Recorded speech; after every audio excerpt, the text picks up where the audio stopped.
Hello trainees, welcome back to the new video. My name is Jasmine, your educator of science classes. So आज हम chemical properties of metals and non metals पढ़ने जा रहे हैं. Last video में मैंने आपको physical properties of metals and non metals सारा अब समझा दिया था अच्छे से कि क्या क्या फिजिकल प्रॉपर्टीज है मेटल्स की एंड नॉन मेटल्स की.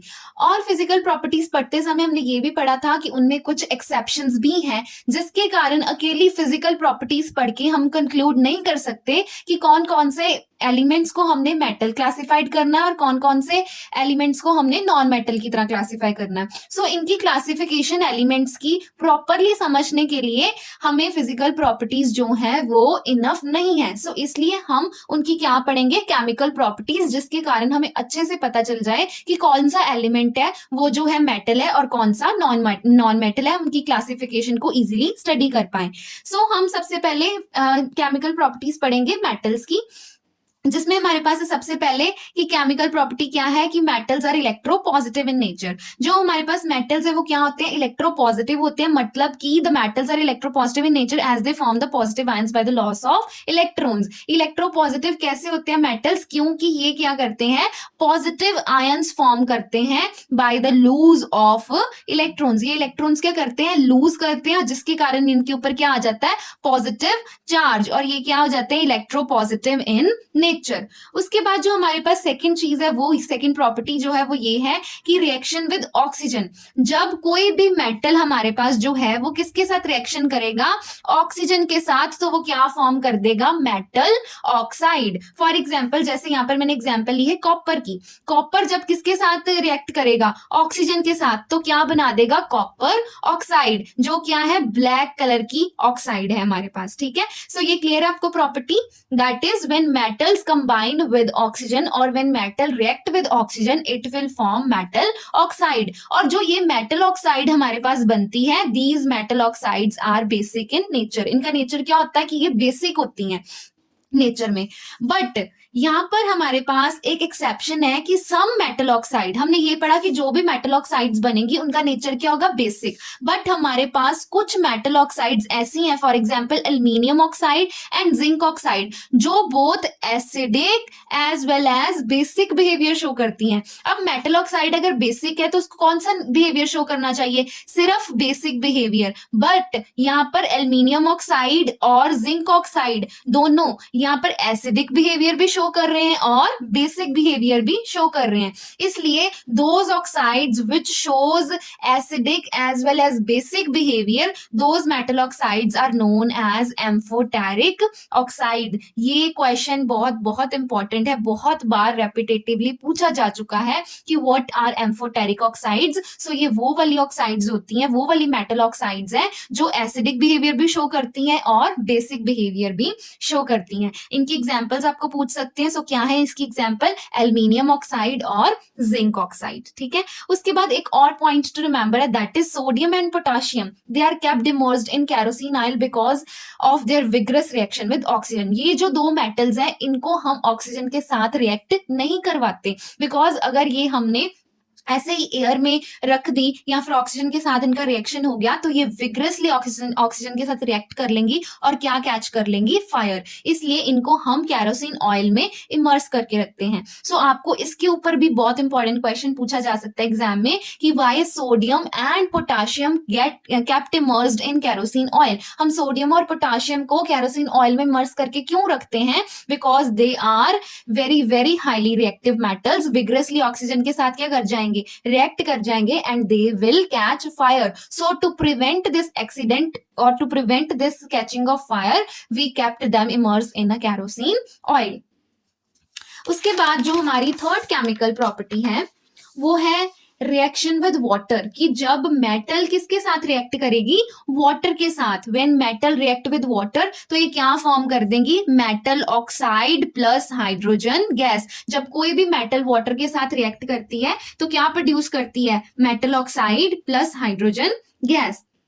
और कुछ मेटल ऑक्साइड्स फर्दर किसके साथ रिएक्ट कर जाती हैं, they are soluble in water, they get dissolved in water, they react with water to further form metal hydro oxide. ये क्या करती हैं, फर्दर रिएक्ट कर जाती हैं और क्या बना देती हैं, metal hydro oxide. Means when metal react with water they form metal oxide plus hydrogen gas, and when these metal oxides further get dissolved or soluble in water, they get soluble in water, they further form metal hydroxide। But यहाँ पर भी एक point आपने याद रखना है कि all metals do not react with water, सारे मैटर्स जो है मेटल के साथ रिएक्ट नहीं करते, सारे के सारे metals do not react with water. For example हमारे पास जो सोडियम है और पोटाशियम है, सोडियम एंड पोटाशियम जो है ये हमारे पास रिएक्ट करते हैं कोल्ड वाटर के साथ, they only react with the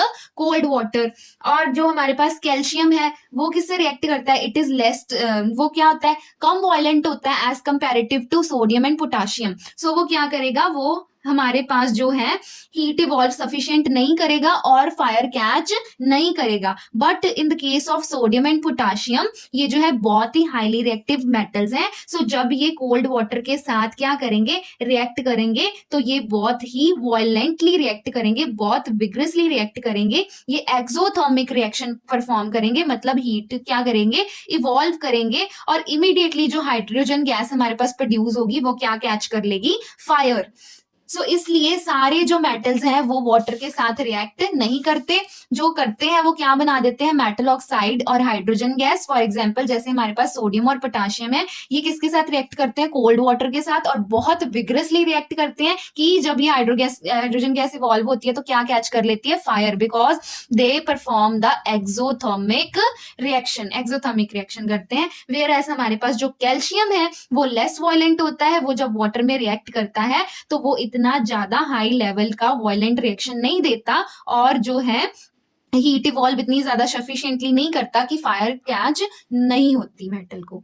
उसके बाद हमारे पास फोर्थ केमिकल प्रॉपर्टी जो है वो है रिएक्शन विद एसिड्स, कि जब मेटल किसके साथ रिएक्ट करेगा, डिल्यूट एसिड के साथ, तो क्या बना देगा हमारे पास, metal salt plus hydrogen gas. जब मेटल किसके साथ रिएक्ट करेगा, एसिड के साथ, तो हमारे पास क्या बनेगा, मेटल सॉल्ट, और साथ में क्या निकलेगी, हाइड्रोजन गैस। फॉर एग्जाम्पल यहाँ पर हमारे पास एलिमेंट है सोडियम, सोडियम को हमने किसके साथ रिएक्ट करवाया, HCl के साथ, और इसने कौन सा सॉल्ट बना दिया, सोडियम क्लोराइड, और साथ में क्या इवॉल्व होगी, hydrogen gas. So when metal react with dilute acid it forms the metal salt. उसके बाद हमारे पास यहाँ पर भी एक पॉइंट टू रिमेंबर है, जो नाइट्रिक एसिड है हमारे पास वो बहुत ही स्ट्रॉन्ग ऑक्सीडाइजिंग एजेंट होता है। सो जब मेटल इस एसिड के साथ रिएक्ट करती है तो वो हाइड्रोजन गैस प्रोड्यूस नहीं करती। इसलिए जब हमने मैग्नीज और मैग्नीशियम का रिएक्शन करवाते हैं डिल्यूट एसिड के साथ, जब हम मैग्नीशियम या फिर मैंगनीज का रिएक्शन करवाएंगे किसके साथ, डिल्यूट एसिड के साथ, तो वो हम करवाते हैं वेरी वेरी डिल्यूट एसिड के साथ, तो वो क्या प्रोड्यूस कर देते हैं, हाइड्रोजन गैस। सो आपको ये क्वेश्चन भी पूछा जा सकता है कि मैग्नीशियम को हम क्यों ट्रीट करवाते हैं very very dilute nitric acid के साथ, बिकॉज नाइट्रिक एसिड एक बहुत स्ट्रॉन्ग ऑक्सीडाइजिंग एजेंट है जो कि हाइड्रोजन गैस प्रोड्यूस नहीं करता। इसलिए हम मैग्नीज और मैग्नीशियम दोनों को रिएक्ट करवाते हैं इन वेरी डिल्यूट HNO3 के साथ, क्यों, ताकि वो क्या प्रोड्यूस कर दे, H2 गैस प्रोड्यूस कर दे। क्लियर। अब नेक्स्ट हमारे पास है reaction with solutions of other metals. इसमें क्या होगा कि जो ज्यादा रिएक्टिव मेटल होंगे वो डिस्प्लेस कर देंगे लेस रिएक्टिव मेटल्स को फ्रॉम देयर सॉल्यूशन। मतलब इसमें क्या हो रहा है बेसिकली कि हम जो मेटल ले रहे हैं, जैसे कि यहाँ पर हमारा मेटल A है, उसको हम रिएक्ट करवा रहे हैं मेटल B के सॉल्यूशन के साथ। मतलब सॉल्यूशन यहाँ पे हमारे पास मेटल B का है और मेटल कौन सा है, A। सो जब मेटल A मेटल B के सॉल्यूशन के साथ रिएक्ट करेगा तो वो क्या कर देगा, लेस रिएक्टिव एलिमेंट को उसके सॉल्यूशन से क्या कर देगा, डिस्प्लेस कर देगा। फॉर एग्जांपल जैसे हमारे पास यहाँ पर मेटल कौन सा है, A, आयरन, और उसमें कौन से मेटल B का सॉल्यूशन कौन सा है हमारे पास, कॉपर सल्फेट, क्योंकि मेटल B कौन सा है, कॉपर। मेटल A हमारे पास आयरन है और मेटल B कौन सा है, कॉपर। जब हमने आयरन को कॉपर सल्फेट सोल्यूशन में रिएक्ट करवाया तो इसने कॉपर को रिप्लेस कर दिया और क्या बना दिया सोल्यूशन, आयरन सल्फेट सोल्यूशन, और कॉपर मेटल को क्या कर दिया, बाहर डिस्प्लेस कर दिया।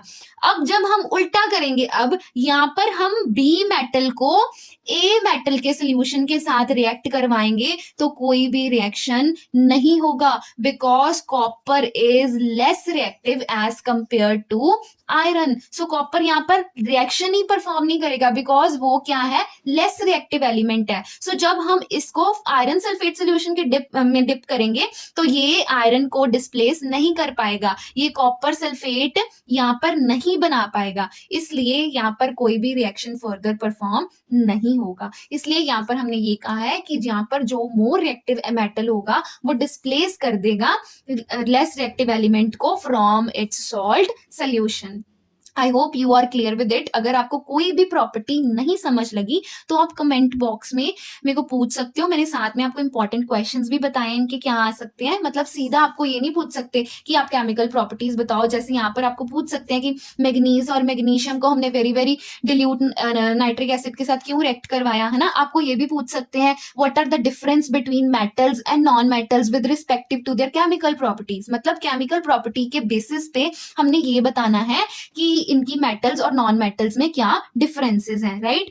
What is the amphoteric oxides, उसके ऊपर क्वेश्चन पूछा जा सकता है आपको। सो ऐसे आपको क्वेश्चंस पूछे जा सकते हैं। अब हम कुछ केमिकल प्रॉपर्टी डिस्कस करेंगे नॉन मेटल्स की। सो हमने पढ़ा कि मेटल्स जो है जब ऑक्सीजन के साथ रिएक्ट करते हैं तो वो बेसिक ऑक्साइड्स फॉर्म करते हैं, बट यहाँ पर जो नॉन मेटल्स हैं वो जब ऑक्सीजन के साथ रिएक्ट करेंगे या तो वो एसिडिक ऑक्साइड्स बनाएंगे या फिर न्यूट्रल ऑक्साइड्स बनाएंगे। फॉर एग्जाम्पल यहाँ पर हमारे पास कार्बन डाइऑक्साइड है, सो ये कौन सा ऑक्साइड है, एसिडिक ऑक्साइड, और वाटर जो है वो कौन सा है, न्यूट्रल ऑक्साइड। सो सेकंड हमारे पास केमिकल प्रॉपर्टी जो नॉन मेटल की है वो ये है कि non metal do not react with water to evolve hydrogen gas and they do not react with water। जो नॉन मेटल्स है ना तो वो हाइड्रोजन गैस को इवॉल्व करेंगे ना ही वो वाटर के साथ रिएक्ट करेंगे, ना ही वाटर के साथ रिएक्ट करके हाइड्रोजन गैस प्रोड्यूस करेंगे, ना ही वाटर के साथ रिएक्ट करेंगे, कोई भी रिएक्शन प्रोड्यूस नहीं होगा। सो ये कुछ प्रॉपर्टीज हमारे पास थी नॉन मेटल्स की, और ये सारी प्रॉपर्टीज किसकी थी, मेटल्स की। सो अगर आपको कोई भी डाउट है you can ask in the comment box. You like the video, subscribe to our channel and stay tuned for more such videos. Thank you.